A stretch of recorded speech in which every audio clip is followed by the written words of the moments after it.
In a single page, Oda has captured Bartholomew Kuma's entire life. His journey between so much joy and sorrow, touching the lives of so many people. There's a lot to say about how exactly this page communicates so much, but before that, we have a few other interesting pages to cover. Stay tuned for that, or honestly, feel free to skip ahead to it. The chapter begins with a fun, dynamic page of Bonney that uses left-to-right motion, good posing, and lines to direct the eye, all at once. Both the ship and Bonney are moving to the left, aligning with the way a manga page is read. Bonney's pose shows enthusiasm for adventure, a willingness to step forward into the world, and her outstretched arm works with the staff she holds to draw the eye from the speech bubbles into her panel. Her leg points us to the next one, and then the rest of her legs work alongside the legs of her crew to draw us into the next row. The fact that this one pose directs the eye 3 times while also showing her character is pretty wild. She's facing the panel of the Marines as she runs toward them, but notice how she's looking and pointing above them rather than at them. She doesn't care about them at all, she'll rush right past them, as they can't even interfere with her goal. I like the zoom in of the final 3 panels. Show the Marines as a group, blocking her. Zoom in close to one, showing his resolve. And then, while technically in a wider shot, put the focus on Bonney as she goes past them. The paneling gives the feeling of rushing straight through their formation as you're going towards them. I like how the punchline is totally visual. Sure, it's set up through text that makes it easy to see it coming, but it still lets the payoff speak for itself, that she didn't actually injure children or the elderly, but just turned people into them. Just another example of how visual One Piece powers are, from action to comedy. As I talked about in my video on chapter 1100, Oda is great at composing scenes that jump around the world as different characters react to something, while chaining the concepts in a way that makes it intuitive to follow. We go from Bonney, a rookie thinking about Nika, to Luffy, a rookie who will become Nika. From Luffy, we go to his father and his brother. From his father, we go to the Marine that Dragon is about to have a run-in with not long after this. It's cool how the speech bubble bleeds from one panel to the next as Dragon asks who's in charge at Logtown. From Smoker, we jump to Ace, another member of the family and someone Smoker would clash with later. Ace is accompanied by Jinbei, a warlord who he did spend a lot of time with, which sets up the jump to Kuma, another warlord. And of course, from Kuma we can jump back to his daughter.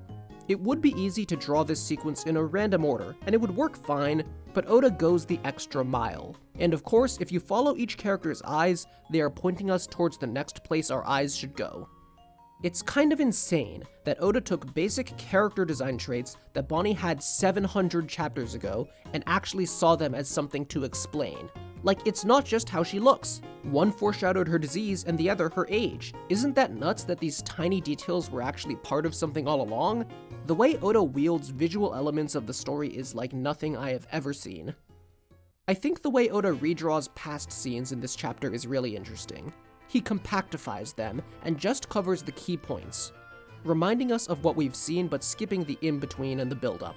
This isn't really something I'm saying is standout. This isn't a video about how Oda is the GOAT of redrawing past scenes and does it like no one else does. More just, it's interesting to look at the specific choices and why they were made.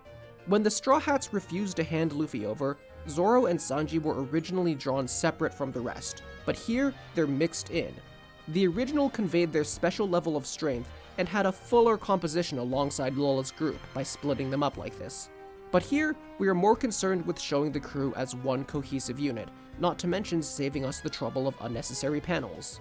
As Zoro makes his deal with Kuma, we skip so much build-up and vibe setting, yet what's shown here is exactly what's necessary. Kuma's attack, Zoro's offer, Luffy's unconsciousness and pain. Nothing happening. It's neat how it's a very plain and regular panel where nothing happens. The original shot of Zoro kneeling before Kuma actually had a different line, about offering his head, not that Luffy will be Pirate King. I think moving the line to this panel works though. If we can only show a few bits, better to show Zoro's loyalty in the most interesting way. Something Oda is insanely consistent about is the use of visual motifs to convey how a character feels. Last chapter, it was Bonney waiting at the mail slot. Here, it's the imagery of Kuma watching events through windows. And sure, that might seem like a silly thing to praise. Of course he's looking through windows. If he was inside, they'd see him.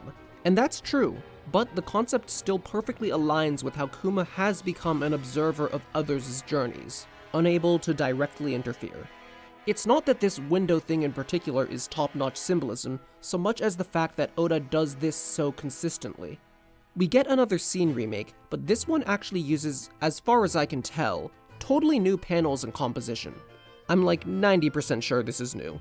It's cool how Hachi is being protected on both sides by Luffy, Zoro, and Sanji. It's also cool how the Straw Hats are not shown in one panel together, but each individually. It's like Kuma now sees each member as individually special, not just as a group. That might be a stretch though. One thing Oda has been using a ton throughout this flashback is Kuma's thoughts overlaid over other panels of other things happening. Or here, panels we've seen before. Scott McCloud defined this as an intersecting word-picture combination, where the words and pictures do work together for something new, but also have independent things they give on their own. But you could also argue that it's an interdependent usage. Feel free to pause and look at these definitions. And seriously, if you care at all about how comics function, read Scott McCloud's work. This is another place where I am not saying Oda is built different for using intersecting words and pictures at all. We are more just breaking down how it works. What I do think is uniquely cracked is the sheer emotional power Oda is getting out of this. Taking a tragedy we had already known, a tragedy that, in the images, Luffy thinks is still happening, but recontextualizing it entirely through Kuma's internal narration, and turning the tragedy into something else entirely. Maybe it is an interdependent use of text and images. After all, the concept of this contrast is the real point here, even if the threads also work on their own. Maybe Oda is built different. Now, it's time to talk about the page.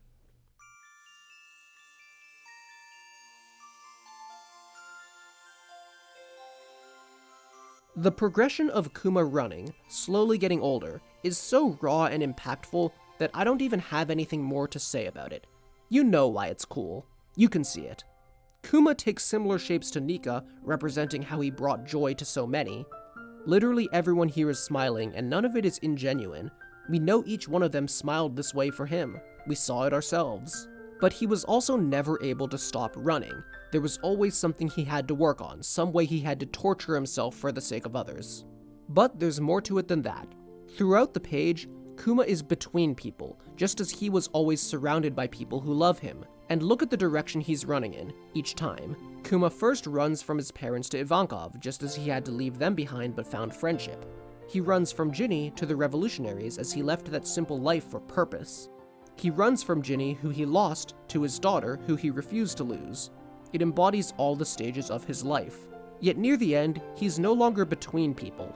At the end, he has to run toward nothing, toward the light, as he runs toward his end, with a smile on his face.